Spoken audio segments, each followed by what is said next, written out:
The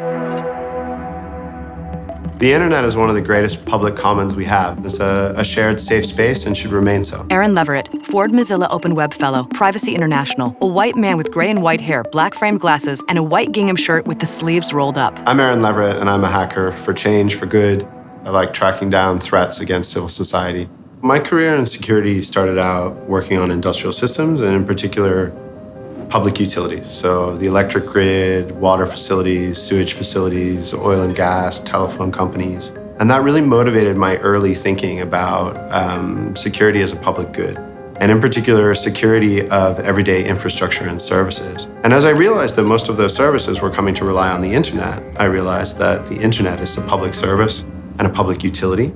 Traditionally, when we go into a debate about national surveillance or nation-state hacking as Privacy International, we run into this problem where the intelligence agents or the police or the government officials on the other side say, if you want security from terrorists, you're going to have to give up some privacy.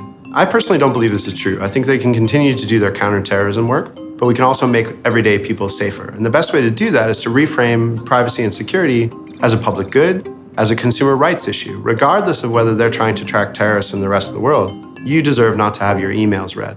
In the Internet of Things, security and privacy are both public goods. What do we mean by public good? We mean I can't get security for myself unless I can also get it for you, right? If I secure only my phone, it doesn't actually secure wider society. It's very important that we start to view security and privacy as a public good, because we will fund it differently. As a technologist, you don't always have to work to defend the powerful, to defend the companies, to defend the traditional bases of power and influence in the world. You could go and work at a regulator. You could work at a safety regulator. You know, we've seen the hacking of cars recently.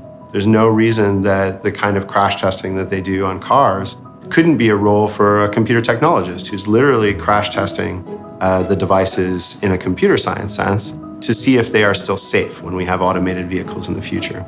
And that's true of any sort of regulator, right? I can imagine people working at the Environmental Protection Agency. I can imagine people working at the UN on human rights and the intersection with technology. Just having people in society do those roles will become a very powerful change in the future.